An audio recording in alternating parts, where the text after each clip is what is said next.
salaamaaleykum.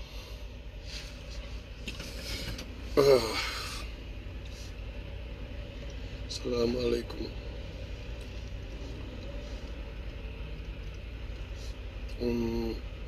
maa ngi di nuyu yéen ñëpp di nuyu ñëpp ku nekk turam ak santam tey moom live bi ça va porter sur bon dañuy jëm a exposer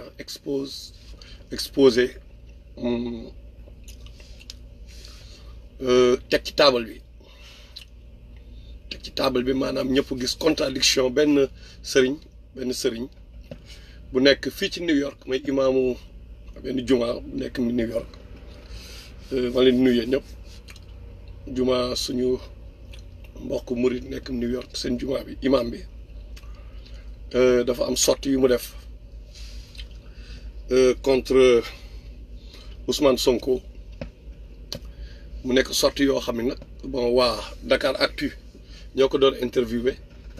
niñ ko interviewé nag bon mu wax ñun tamit noonu la ñuy teggee ay waxam parce que dañ ci gis ay contradiction yu dul jeex ñu yaakaar ne ñoom ni ñu publier waxam ñun tamit suñu wax noonu lañ koy publier waaw ñu fair xam nga parce que Sénégal dafa nekk dëkk boo xam ni boo commencé làkk alxuraan rek wala yaay doomu diw wala doon ay arab gars yi respect bi ñu am ci diine bi automatiquement Sénégal dañ naan est-ce que mais duñ jéem a gas parce que dañoo ragal xam nga sama aji almaa bi wan bu baax so léegi dama leen di tegal waa ji li mu wax dama leen tegal ay parole am d'abord mooy imam bi ok day présenté wu fii dafay njëkk a présenté wu ziar naa leen yéen ñëpp sama gars yi. waaw su may présenté wu damay wax ni maa ngi tudd Khadim Bousso dëkk Touba juddoo fa yaroo fa jànge fa ba am sama bac dem jàngi Arabie Saoudi jaar naa Louga tamit voilà def sama bac dem jàngi Arabie Saoudi ba am fa sama licence bachelor ci laa ñibbisee waat Sénégal di jàngale ci éducation nationale comme professeur jàngale fi 7 ans ma pare tamit ma delluwaat jàngiwaat ci laa demee États-Unis di liggéey foofa di liggéey ak ay naar ci seen juma di jàngale en même temps inscrit ci université bi ñuy wax Michigan University muy dimbalante ak benn université bi tudd Islamic University of Minnesota fa laa defee sama master def fa tamit sama doctorat maa ngi def soutenance bi mars passé ci 2000 ci Malaisie dëkk bu ñuy wax Johor nekkaat tamit ci liggéey bi di liggéeyal Sëñ Tuubaa di liggéey ci diine ji tamit di jàngale diine di yare am ay daara comme ni ko doomi soxna yëpp di amee ndax loolu mooy suñu liggéey ñun. waaw kon mu mel ni. waaw donc solo. ok loolu mooy parcours bi donc dégg nañ ko nee na expliqué na fi mu jaar macha allah am na background donc léegi nag fii nag lay waxee di attaqué Ousmane Sonko léegi boobu laa leen bëgg tegal nii moo ngi téléchargé comme ça ngeen déglu ko après.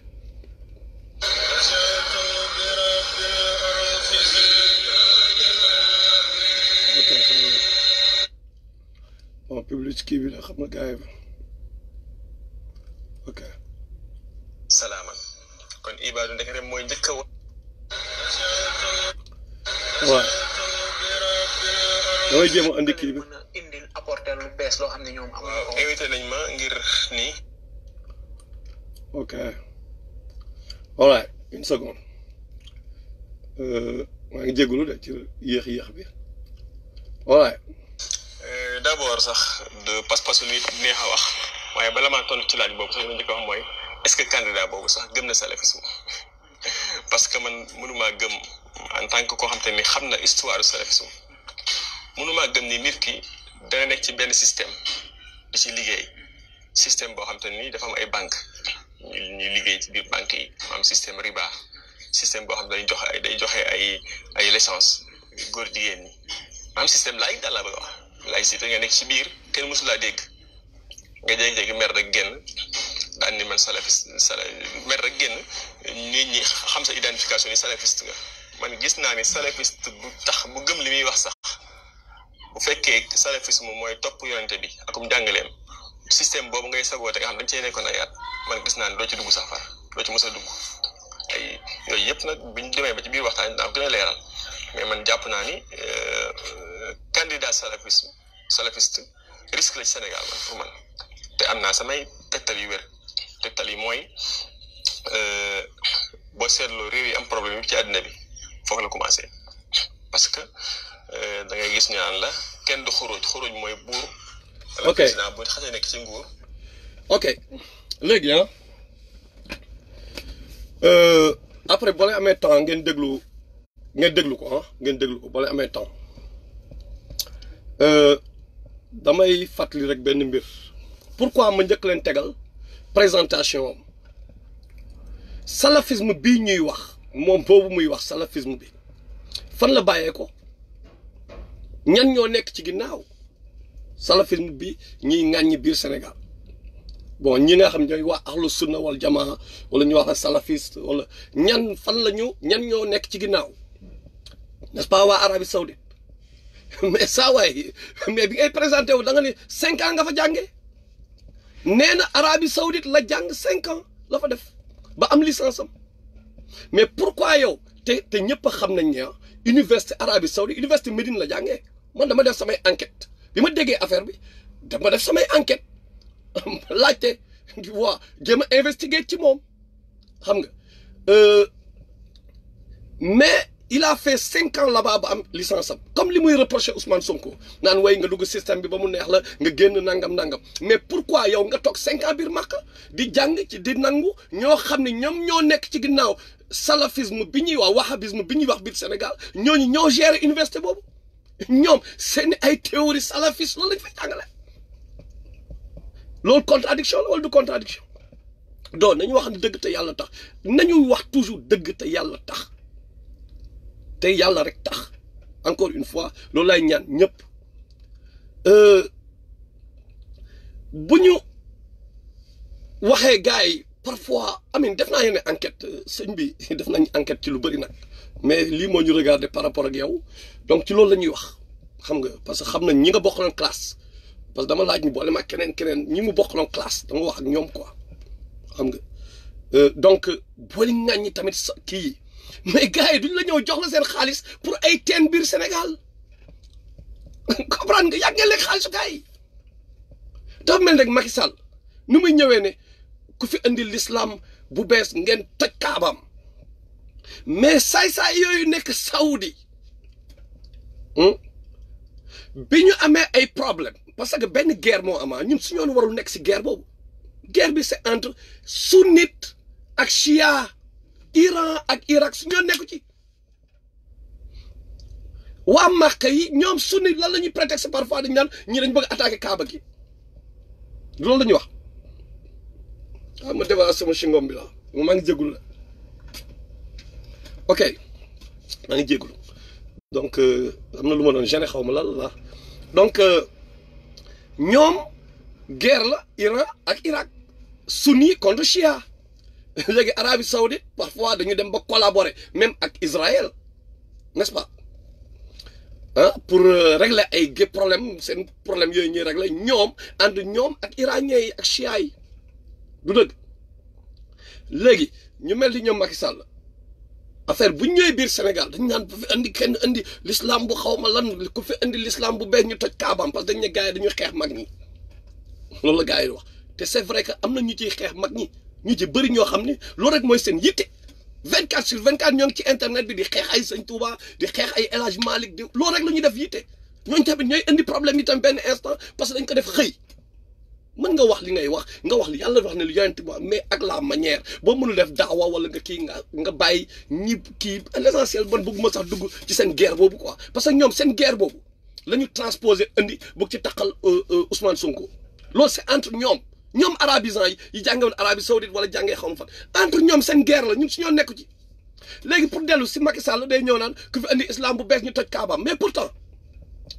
bu méttee Amine bu soxlaa xaalis lan la def mais dafa jël suñuy soldat mu yóbbu leen pour jàppale ji Arabie Saoudite du dëgg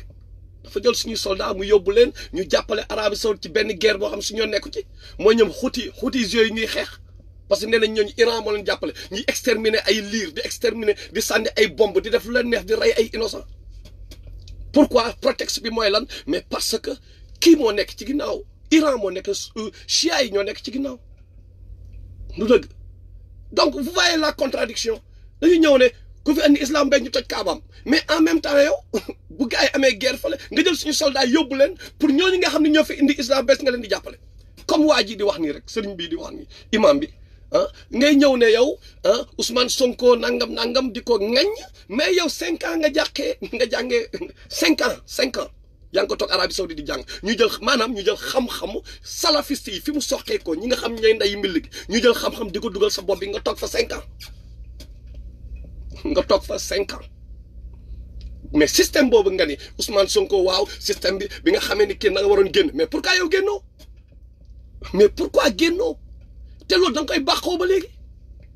yaa ngi taxaw di bàqu naan man Arabie Saoudite laa jàngee université Médine pour ñu respecter la parce que foofu université bu rëy la ku fa jàngee boo waxee da lay respecter dafa mel ni kenn ku ne Harvard University laa jàngee. deuxièmement moo ngi wax Ousmane Sonko waaw salafiste la mais moom xam nga ci contexte l'islam la ñu nekk mooy benn nitu diine la ñuy waxal donc moom bu ñuy wax normalement dañ koy teg tamit ci alxuraan ak li rasulullah wone foofu la ñuy analyser donc ci contexte boobu la ñuy nekk du dëgg donc contexte alxuraan wala taqfu wa laysa laka bihi ilm innal sam'a wal basara wal fu'aada kullu ulaa'ika kaana anhu mas'uula du dëgg lan la mu ne wax yàlla mu ne bu leen poursuivre loo xam ni amul leen ci connaissance mu ne lui la vue et le cœur sur tout ça vous serez interrogé moom mooy expert bi parce que imam la man duma expert dama jël ay alxuraan bi ñu ñëpp la yàlla ne afalaa yatadabbaruuna al-qur'aan n'est-ce pas wala qad yassarna al-qur'aan li zikri ñu la ko yàlla dañuy jëm xool ne comme nga dafa yomb pour comprendre pour kii ñu dem jéem a gëstu n'est-ce pas jéem ci méditer comme ni ko yàlla waxee n'est-ce pas mais ñoom ñooy experts yi donc expert bi moo war a gën a appliquer sax affaire parce que moom loolu mooy liggéeyam ci loolu lay fayee ko ci loolu lañ ko amee honneur yi mu am yëpp ci loolu la ko amee donc bu ñooñu expert bi demee di wax ay yoo xam day nekk en contradiction ak alxuraan bi mais ça devient un problème en tant que imam donc gars yi lan mooy motivation derrière seen action yi ñu def derrière seen wax yi ñuy def yàlla nee na lui la vue et le cœur sur toi ne poursuivez pas ce dont vous n'avez aucune connaissance est-ce que wóor na ko ni waa ji salafiste la muy Ousmane Sonko est-ce que moom daf ci am ban preuve ba tey joxewul preuve deuxièmement ñu jógee ci alxuraan ñu dem ci rasulullah sallallahu alayhi wa sallam moom a gën a jàng moo ñu gën a jàng imam la nee na imam mais imam bi yow en tant que imam bu nekkee jàng siira de manière académique yow war nga jàng ci benn histoire boo xam moo war a tere nga wax da nga war a noppi tu sais pourquoi benn jour Osama Ben Zayd radiyallahu anhu ñëw na moom ak quelques ansaar ñu nekk ci benn guerre ci benn ñuy jihaad ñu gis dafa am ci ennemi yi benn waay boo xam ni dafa mën a guerre mën a xeex waaju jàmbaare joo xam ni bu ennemi yi di assaut bu ñu ñëw à l'assaut waa ji mooy jiite bu ñuy replier waa ji mooy mujjee replier tellement daa mën xeex ñu xam ni nag kii nag moo ngi sonal jullit yi léegi Osama Ben Zayd moo quelques ansaar ñu ne waa ji xam la dañ ko teg dañ ko kii embuscade dañ ko fexe ñu éliminer ko xam nga ñu ñëw effectivement ñu sot ko ñu dem bay rey waa ji Osama ñu dem ba jekk ko léegi désarmé nañ ko ñu nar ko rey automatiquement waa ji ne ashhadu an la ilaha illa allah ashhadu anna muhammadan rasulullah n'est-ce pas bi mu waxee loolu Osama ne non waa ji li mu jekku waa ji xam naa waa ji dafay saale parce que dañ ko jekku moo tax mu wax formule bi malgré loolu Osama rey waa ji bi mu ko reyee mu dem wax ko rasulullah sallallahu alayhi wa sallam expliqué ko li xew bi mu ko waxee rasulullah wax ko ñetti yoon da nga kaa rey mu ne dama kaa rey mu ne da nga kaa rey mu ne non dama rey waa ji mu ne rasulullah Osama mooy expliqué affaire mu ne waa ji rasulullah sallallahu alayhi wa sallam moo ngi mer ba kanam gi xonk ndax mer mu ne est-ce que yow yaa xam li nekk ci biir xolu waa ji est-ce que lan moo la wan yow da nga dugg ci biir xolam est-ce qu'il était sincère bi muy wax wala yow yàlla dafa la jox pouvoir pour nga dugg ci xolu waa ji non donc lan mool pourquoi nga rey ko loolu di wane xam nga daf sulaa ci boo xam ci biir loolu mu ne moom yónni wuñ ko pour muy lire li biir nekk ci lu nekk ci biir xolu nit ñi loolu la wax yónni wuñ ko pour muy study li nekk ci xol maanaam par rapport ak daawa beeg yooyu du nekk li nga ko wan day xam bien sûr Jibril da koy informé xam nga tout ak wax yi bi waa yente wax ni la waa n'est-ce pas du wax lenn sous l'effet de la passion et tout révélation révélé la et tout xam nga dañ koy dee ay affaire yoo xam du ay passion mais tamit ci biir loolu du wax jamais dara just you know tout lire ci biir xolu nit ñi c'est que day am lu muy dafa leer foofu n'est-ce pas léegi nag yow bu fekkee ni yow imam nga ngay expert sa sëriñ bu Bousso imam bi la Xaadim Bousso yow expert nga pourquoi basé woo ci nettali boobu ci Rasulullah sallallahu alayhi wasallam nga ni ok Ousmane Sonko lii la wax gis nga ko mu ne ashhadu an laa ilaaha gisuñu ko mu sàcc xaalis gisuñu ko mu détourné dara gisuñu ko ba tey def yenn gars yi ba pare gis nga ko Touba gis nga ko un peu partout mais attends mais pourquoi nga koy juger ci loo xam ne yow mel ni yaa dugg ci biir xolam ah mais c'est grave quoi te bu ma ko defoon man peut-être mën nañ bàyyi mu jàll Ousmane Ndaw bu ko defoon wala keneen ci gars yi mën nañ ko def you know grawul mais moom imam la Amérique la dëkk moom moo gën a xam ni bu fekkee ni dafa brûler feu rouge man wala moom ñu brûler feu rouge xam nañ dañuy jox benn $100 peut-être la ñuy jox benn kii ticket ñu fay $100 wala $50 xam nga mais Beyoncé wala Jay-Z wala Obama wala Trump bu brûler feu rouge mën na si dem jeel mu ne ko pourquoi parce que li muy représenter le modèle la et tout ils sont pas n'importe qui yow nag imam nga doon n'importe qui te tamit coïncidence bi mooy mais bi Macky Sall di ñëw la gars yi dem ci waa ji di ko interview bi Macky Sall di ñëw Amérique lañ dem di ko man astafurlah maanaam Macky Sall sax mais kii bi muy ñëw Sonko bi muy ñëw Amérique moom lañ dem di ko interviewé te moom mu nekk imam fii ci benn juma fii ci New York donc vous voyez est-ce que coïncidence la wala lan la gars yi bëgg a enterrer lan moo tax ñu génne timing bi lu tax ñu calculer loolu ñu calculer timing bi te beneen mbir bi mooy boo xam nit ñi dañ ci war a xool mooy Ousmane Sonko man li ma gis laay wax de dafa nekk un fédérateur instant bi dafay symboliser lu bëri ñoo ngi naan salafiste la alhamdulilah rabbil alamin vous savez pourquoi parce que salafiste la boo xam ne gis nañ ko Touba gis nañ ko Tivaouane gis nañ ko fépp te xam nañu benn guerre dafa am instant bi entre soufi yi ak waa ahlu sunna yi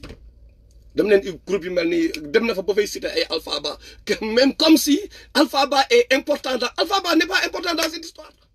il n'est rien dans cette histoire c'est histoire de Ousmane Sonko la ñu wax loolu guerram la moom ak ñoom Murtada ak ñoom Alpha Ba ak yooyu ñoom seen guerre la seen biir yàgg nañ guerre nag seen biir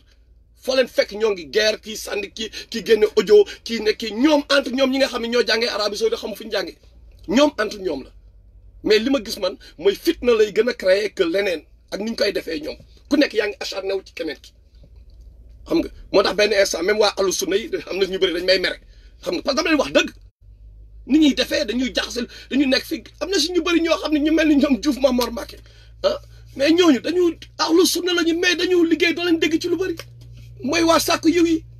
man ñooñu laa fan dañu def li ñuy def doo leen dégg ci lu bëri dañ fi nekk dugg bu ñu waree wax la ñuy wax bu ñu paree dem seen yoon mais am na ñoo xam ne ci internet bi lañ nekk 24/24 ñoom ñoo indi lii nag ñoom ñooy indi affaire yi ñoom ñoo koy indi xam nga parce que après dafay am benn guerre boo xam ne xamuñu fan lay jëmee fan lay mujj donc nañu bàyyi xel ci loolu donc un Ousmane Sonko dafay fédérer instant bi mooy ñëpp bokk di ci gis seen bopp parce que moom lan la gis mooy sa Ousmane Khadim Bousso la problème am mooy parce que ñenn waa ahlu sunna yi ñu ci bëri dañu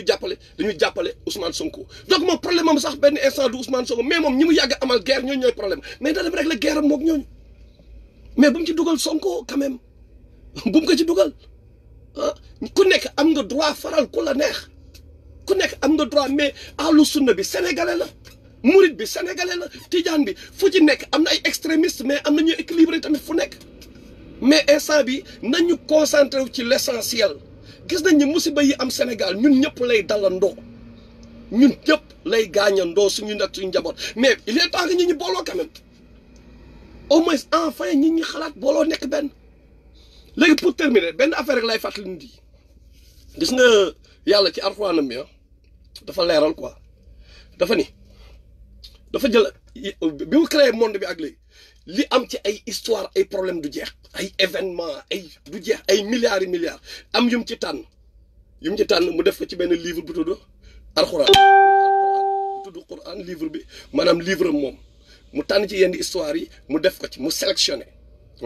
ay 6000 et quelques aaya xam nga ñaata ay ak nombre de sourates yi xam nga li ma la wax c'est pas en tout cas pour nga comprendre nag malgré des milliards d'événements mu jël lépp am lum ci tànn mu nettali ñu ko ba pare mu ne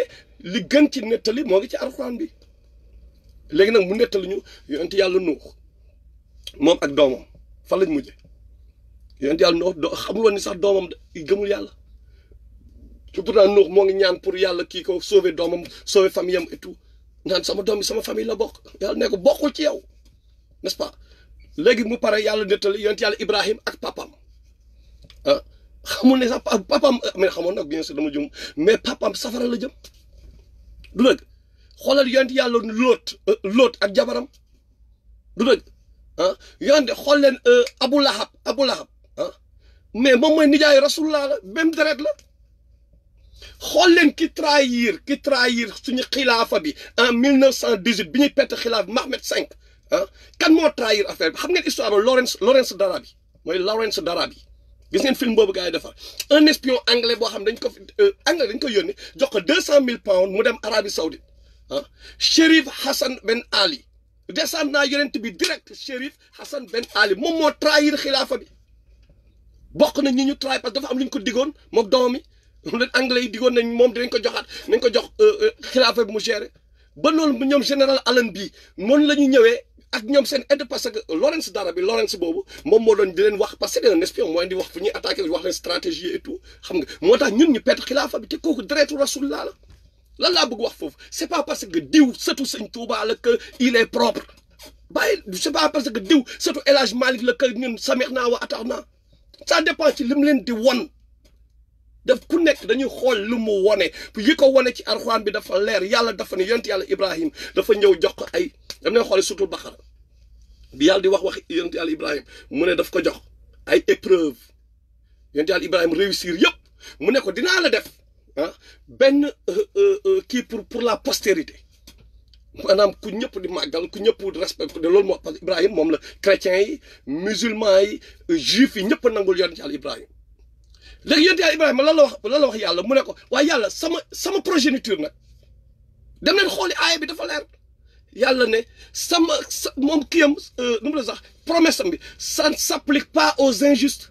moom maanaam moom ko naan yow ci sa deret ku injuste ku génn ci sa deret bokk ci te pourtant Rasulullah sallallahu alayhi wa sallam nee na ñaanu Ibrahim boobu moom mooy ñaanu Ibrahim réalisation ñaanu Ibrahim bi du dëgg donc pour dire que Sénégal yi dañuy jàpp diw doomu diw la rek yàlla mooy lëndëm daf ciy génne leer mu génn ci lëndëm diw doomu diw la lépp lu mu wax sami'naa wa ata'naa ba ñoom dañu dew taxaw di ñu wax fu ñuy voté fu ñu dul voté wala ñoom ñooy ñëw taxaw et puis ñii dem di leen poser question yi ñoom mais attendez Sénégalais yi nañu yeewu ku nekk ci lu mu wone lañ koy jàpp mën nga nekk doomu diw xam nga mën nga nekk doomu wali wala doomu yonent mais ci lim ñu won la ñu war a basé wu pour naw la wala ñu rejeté la mais ay affaire de moo ni la benn instant daf si am ñu bëri bien sûr du ñëpp bien sûr am na ñu baax mais am na suñu tamit ñoo xam ne xaalis rek Macky Sall da leen di jox xaalis après ñëw di jéem a détruire les gens pour rappeler daal gars yi nañu bàyyi xel ci kii bi pour vous dire que sax Khadim Bousso la xam nga bon contradiction yi dafa bëri quoi dafa bëri jàng fële nga jàngee Arabie Saoudite nga jàngee nee nga kii dafa nekk système ba mu yàgg mu génn ci yow système Arabie Saoudite nga nekk 5 ans nga génn te loolu ngay baaxoo ba léegi saw contradiction la xam nga nga réglé loolu ba pare après nag nga bàyyi Sonko nga may ko bu nekkee mënoo teg lu objectif ngir yàlla ñu bàyyi ñu ak suñu gérer suñu lu ñuy gérer ñun mais gars yi nañ ñu bàyyi ñu gérer li ñuy gérer bu ñu jéem a trafic d'influence yi nañ ko bàyyi. ñu utiliser surtout religion bi dañ bàyyi religion bi ñuy utiliser pour régler ay problèmes personnels parce que Macky Sall moom génn milliards yi di joxe un peu partout mais ku ci nekk nañu ragal yàlla te tamit buñ ñu waxloo fii ku nekk xam nañ sa background lan la fii monde bi léegi dafa tuuti ku nekk xam nañ kan nga bokk leen classe xam nañu voyage yi jidda xam nañ lépp damay wax rek xam nañ lépp buñ ñu waxloo comprendre nga xam nañ temps koor yeeg jamonoy koor yi ku nekk foo daan nekk jamonoy koor ak yooyu xam nañ ko xam nañu teen yi ku ñëw par exemple nu gars yi di recevoir gars yi pour dem ci naar yi ñu jox la xaalis nga prétexte na ay teen ngay tabaxi Sénégal xam nañu te ñu ne ñu wax ak ay preuve mën nañ ñëw woo gars yi def live ñu def live woo gars yi ñu def live waa nu mu demee wax ñu détail yëpp ñu xam nañ ñoom Chérif ak ñëpp xam nañ leen ak ni mu bëggee ataaya damay wax rek Chérif xam nañ ak ni mu bëggee ataaya kooku nag cax la waaw kon gars yi nañ ñu bàyyi ngir yàlla xam nga bon ba ngi leen di tàggu mais am na benn bon parce que xam naa après mu am kii normalement live bi ça devait porter sur ki laq boppam donc dans 5 minutes dinaa ñëwaat beneen live si kii parce que bëgguma ko def benn bu gudd et puis dafa déjà lii gudd na donc ça va faire beneen live boo xam ni on va parler de waa ji laq kii laq jëkkëram la parce que loolu pour moi c'est important pour ñu wax ci xam nga mooy kii bi taal jëkkëram xam nga mooy